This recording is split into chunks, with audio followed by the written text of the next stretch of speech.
فرش التراب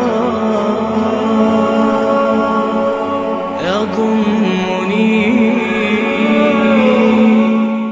دو سوالات ہیں آپ سے.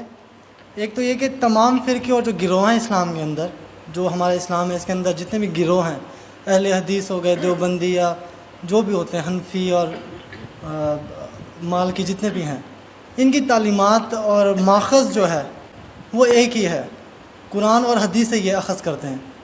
اختلاف یہ کہاں پہ کرتے ہیں؟ پھر اختلافی نقطہ جس کی وجہ سے یہ ایک دوسرے کے سے بہت دور ہو گئے ہیں، وہ پوائنٹس کیا ہیں؟ اور سوال میرا دوسرا یہ ہے کہ اسلامی فتوحات جو ہیں کیا وہ جہاد کا حصہ ہوتی ہیں؟ جہاد کا حصہ ہوتی ہیں اسلامی فتوحات جو ہیں، کیا وہ جہاد کا حصہ ہیں؟ اسلامی فتوحات، جی. پہلی بات تو یہ ہے کہ یہ جو آپ نے گروہ گنوائے ہیں یہ مسلک ہیں، حنفی، مالکی، شافعی، حنبلی، سلفی. اصل خرابی ان میں جو تلخی ہے اور ایک دوسرے کو برداشت نہ کرنا، ایک دوسرے کو لیے تکفیر کے فتوے دینا، یہ خرابی ہے. مسلکوں کے اختلاف میں کوئی خرابی نہیں ہے، اور یہ مسلکوں کا اختلاف بالکل سمجھ میں آ جاتا ہے کہ قرآن سے اور حدیث سے، سنت سے استنباط کرتے ہوئے ایک شخص ایک رائے نکالتا ہے، ایک شخص اسی سے دوسری رائے نکالتا ہے، اور یہ دونوں رائے ہوتی ہیں مبنی پر خلوص اور اخلاص. مثلا میں آپ کو ایک واقعہ سناتا ہوں. ہمارے ایک بزرگ تھے ڈاکٹر عثمانی مرحوم، ان کے نام سے وہ ایک جماعت بھی حزب اللہ موجود ہے، وہ ایک علیحدہ مسئلہ ہے. انہوں نے ایک دفعہ درس دیا اور اس میں نماز باجماعت کے التزام اور پابندی کے لیے زور دینے کے لیے انہوں نے وہ واقعہ بیان کیا کہ حضور صلی اللہ علیہ وسلم جب مرض وفات میں مبتلا تھے تو ظاہر بات ہے کہ چند نمازوں میں وہ مسجد نبوی میں نہیں آ سکے اپنی بیماری کی وجہ سے. جیسے ہی ذرا طبیعت بہتر ہوئی تو آپ آئے، اور آپ نے اس وقت سہارا لیا ہوا تھا حضرت عباس رضی اللہ تعالیٰ عنہ اور حضرت علی رضی اللہ تعالیٰ عنہ. ان دونوں کے سہارے سے آپ مسجد کے اندر آئے تو حضرت ابو بکر نماز پڑھا رہے تھے، وہ پیچھے ہٹنے لگے کہ حضور آ گئے تو وہ آپ نماز پڑھائیں گے. تو آپ نے اشارت سے کہا نہیں تم نماز پڑھاؤ، اور آپ بیٹھ گئے حضرت ابو بکر کے پاس. بہرحال باقی واقعہ میں بیان نہیں کر رہا، اس سے انہوں نے استنباط کیا کہ دیکھیے نماز باجماعت کی اہمیت یہ ہے کہ حضور اس حال میں بھی، جبکہ آپ چل بھی نہیں سکتے، بمشکل 2 افراد کا سہارا لے کر آ رہے ہیں، پھر بھی آپ نماز باجماعت میں شریک ہوئے. میں نے ان سے بعد میں عرض کیا کہ ڈاکٹر صاحب میں اس حدیث سے ایک اور نتیجہ نکالتا ہوں، اور وہ کیا ہے کہ نماز باجماعت سے صرف مریض ہی مستثنا نہیں ہے، اس کے تیماردار بھی مستثنا ہیں. حضرت عباس اور حضرت علی جو ہے وہ گھر کے اندر موجود تھے، مسجد میں تو نہیں آئے، وہ بیمار نہیں تھے، لیکن چونکہ وہ بھی حضور کے تیماردار تھے، حضور کی دیکھ بھال کر رہے تھے، تو گویا کہ ان کے لیے بھی اس وقت نماز باجماعت میں شریک ہونا لازم نہیں تھا. اب دیکھیے واقعہ ایک ہی ہے، اس سے ایک نتیجہ یہ نکل رہا، ایک نتیجہ یہ نکل رہا ہے. اس میں خلوص کی بنا پر لوگوں نے اختلاف کیا اور اختلاف کی وجہ سے کوئی مسلک وجود میں آ گئے.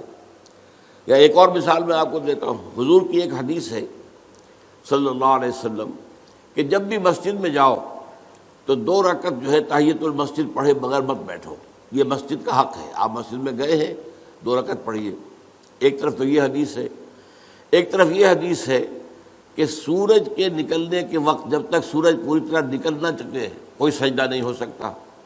فجر کے بعد فجر کی نماز کے بعد سے لے کر سورج کے پوری طرح طلوع ہونے تک کوئی سجدہ جائز نہیں. اسی طرح عصر کی نماز کے بعد سے اور سورج کے غروب ہو جانے تک پوری طرح کوئی سجدہ جائز نہیں. اب کیا کریں؟ اب اگر ایک شخص عصر کے بعد مسجد میں آیا ہے، اب مسجد میں مغرب کی نماز میں ابھی 10 منٹ ہے، 15 منٹ ہے، کیا کرے؟ وہ کون سی حدیث پر عمل کرے؟ پہلی حدیث پر عمل کرے یا دوسری پر کرے؟ پہلی حدیث پر عمل کرتا ہے تو گویا کہ وہ ممنوع اوقات میں سجدہ کر رہا ہے، دوسری پر عمل کرتا ہے تو جو پہلی حدیث ہے اس پر عمل رہ گیا. اب اس میں لوگوں نے اصول بنایا ہے کہ جہاں کسی چیز سے روکا جائے وہ زیادہ قوی ہے بنسبت اس کے جس میں حکم دیا جائے. تو روکا جانے والا معاملہ یہ ہے کہ نماز مت پڑھو فجر کے بعد سے سورج کے پوری طرح طلوع ہو جانے تک، اور عصر کے بعد سے سورج کے پوری طرح غروب ہو جانے تک. اب اس میں اختلاف ہے، تو اختلافات جو ہیں وہ قطعاً کوئی غیر فطری بات نہیں ہے. ایک اور واقعہ ہوا حضور کے زمانے میں جب یہ جو غزوہ احزاب ہوا ہے تو جب جو کفار جو تھے جو باہر سے آئے تھے اور گھیرا ڈالے پڑے ہوئے تھے چلے گئے، تو اب حضور صلی اللہ علیہ وسلم اپنے ہتھیار اتار رہے تھے. حضرت جبرائیل آئے، آپ ہتھیار اتار رہے ہیں، ہم نے تو ابھی تک ہتھیار نہیں اتارے، بنو قریظہ کا معاملہ کرنا ہے ابھی. انہوں نے جو غداری کی اور عین جو ہے جنگ کے موقع کے اوپر عہد کی خلاف ورزی کی، انہیں سزا دینی ہے.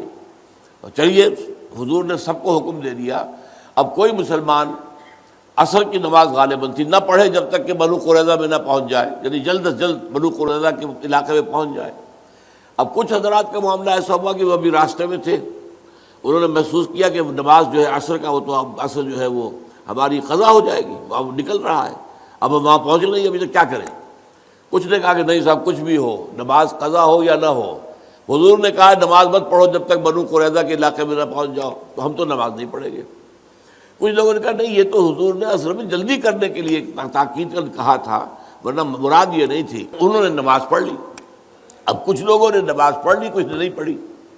حضور کے سامنے جا کر بات رکھی گئی، حضور نے فرمایا دونوں نے صحیح کیا، یعنی دونوں نے استنباط کیا ہے اپنے اپنے اصول سے اور اپنی یعنی ایک عقلی صلاحیت کو برسر کار لاتے ہوئے، تو دونوں کا معاملہ ٹھیک ہے.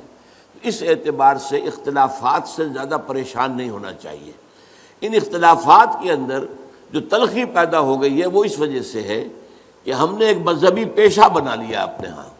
اسلام میں کوئی مذہبی پیشہ نہیں ہے. ہر شخص نماز پڑھا سکتا ہے، ہر شخص جو ہے اپنی بچی یا بچے کا نکاح پڑھا سکتا ہے، ہر شخص اپنے والد یا والدہ کی نماز جنازہ پڑھا سکتا ہے، کسی مولوی کی ضرورت نہیں ہے. لیکن ہم چونکہ پڑھتے نہیں، دین ہم نے سیکھا نہیں، ہم نے دنیاوی علوم حاصل کیے ہیں، تو ہم نے ایک پیشہ بنا لیا. وہ پیشہ جو ہے، اور پیشے کے اندر ظاہر بات ہے کہ پھر آپ کو معلوم ہے کہ وہ تلخیاں پیدا ہو جاتی ہیں، جس کو آپ کہتے ہیں پروفیشنل جیلسیز. یہ پروفیشنل جیلسی از اے رول. تو اس وجہ سے زیادہ خرابی پیدا ہوئی ہے، ورنہ ان مسالک کے اندر کوئی خرابی نہیں ہے. یہ استنباط کے اختلافات ہیں اور خلوص کے ساتھ کیے گئے. اب فتوحات اصل میں دیکھنا یہ ہوگا کون کر رہا ہے، کس نیت سے کر رہا ہے. ایک فتوحات وہ ہیں جو خلافت راشدہ میں ہوئی ہیں. اب خلافت راشدہ میں تو جو خلفاء ہیں وہ کامل اسلام پر کاربند ہیں. وہ شہنشاہ تو نہیں ہیں، بادشاہ نہیں ہیں، انہوں نے محل نہیں بنائے ہیں، انہوں نے عیاشیاں نہیں کی ہیں. وہ تو صفوں پر بیٹھ کر اور یوں سمجھیے کہ زمین پر بیٹھ کر جو ہے وہ حکومت کا کام چلا رہے تھے. تو یقیناً وہ سارا جہاد اسلامی تھا، لازماً اسلامی تھا، لازماً اسلامی تھا. بعد میں وہ دور بھی آیا ہے، ایک بادشاہ ہے بھی شرابی اور زانی اور ہے بھی بہت ظالم، کوئی اسلام کے اوپر عمل بھی نہیں ہے مسلمان. وہ کسی ملک کو فتح کرنے کے لیے فوج کشی کرتا ہے، تو ظاہر بات ہے اس کا معاملہ جہاد فی سبیل اللہ کا نہیں ہے. یہ تو در حقیقت اپنی حکومت کو بڑھانے کے لیے وہ توسیع کے لیے کوشش کر رہا ہے. تو یہ سارا ڈیپینڈ کرے گا اس پر کہ ہے کون جو شخص یہ کام کر رہا ہے. خلفائے راشدین نے کیا تو خالص جہاد تھا، اس میں کوئی شک ہی نہیں. اس سے زیادہ پاک اور اس سے زیادہ صاف اور پیور اور جہاد فی سبیل اللہ کون سا ہوگا. لیکن یہ کہ بعد کے حالات جو ہے جو بہت خراب ہوئے، درمیان میں کچھ درمیانی حالات بھی ہیں، نسبتاً بہتر لوگ بھی تھے، انہوں نے بھی فتوحات کی ہیں. اب ان کا حکم بھی اب آپ چھوڑیے اللہ پر، ان کے جو نیتیں ہیں، اللہ تعالیٰ نیتوں کا جاننے والا ہے. تو بہرحال یہ میں نے دو انتہاؤں کا آپ کے سامنے ذکر کر دیا کہ ایک خلافت راشدہ کے دور میں فتوحات ہو رہی ہیں اور ایک بعد میں بہت دور میں جبکہ بادشاہت اور ملوکیت اور اس کی ساری گندگیاں آ چکی اور محل بن چکے، عیاشیاں شروع ہو چکی. ایک اس زمانے میں ہو رہا ہے، تو ان دونوں کا حکم مختلف ہوگا.